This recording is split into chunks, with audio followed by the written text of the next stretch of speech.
Assalamualaikum warahmatullahi wabarakatuh.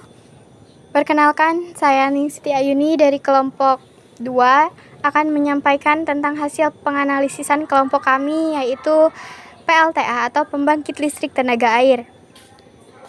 Energi listrik atau tenaga listrik adalah salah satu jenis energi utama yang dibutuhkan bagi peralatan listrik atau energi yang tersimpan dalam arus listrik dengan satuan ampere dan tegangan listrik dengan satuan volt. Dengan ketentuan kebutuhan konsumsi daya listrik dengan satuan watt, PLTA atau pembangkit listrik tenaga air adalah pembangkit listrik yang mengandalkan energi potensial dan kinetik air terjun. Untuk menghasilkan energi listrik, awalnya pembangkit listrik ini hanya memanfaatkan air terjun. Bagaimana cara kerja PLTA? Cara kerja PLTA pada dasarnya untuk mengubah energi air menjadi energi listrik. Air menjadi sarana potensial yang bisa digunakan untuk menggerakkan turbin. Lalu, air yang ada di bendungan akan turun ke dalam lubang untuk memutar turbin. Perputaran turbin tersebut akan menghasilkan energi mekanik yang dikonversi melalui generator menjadi energi listrik.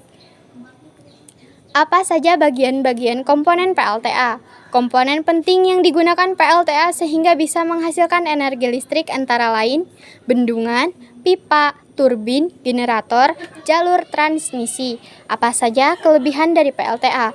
PLTA sebagai pembangkit listrik yang mengandalkan potensi air mempunyai kelebihan-kelebihan dibandingkan pembangkit listrik lainnya. Kelebihan PLTA adalah sebagai berikut. Pembangkit listrik ini merupakan energi yang ramah lingkungan, bebas dari karbon emisi, dan tidak menyebabkan polusi yang berakibat efek rumah kaca. Pembangkit listrik ini memiliki gas emisi yang lebih kecil dari pembangkit listrik lainnya. Kapasitas output yang dihasilkan dari pembangkit listrik tenaga air lebih besar dibandingkan pembangkit listrik lainnya. Teknologi yang ada di Indonesia pun mampu dikuasai dengan baik untuk PLTA. PLTA dapat menjadi objek destinasi wisata air. Bendungan yang digunakan untuk PLTA dapat juga digunakan sekaligus untuk sarana wisata dan edukasi.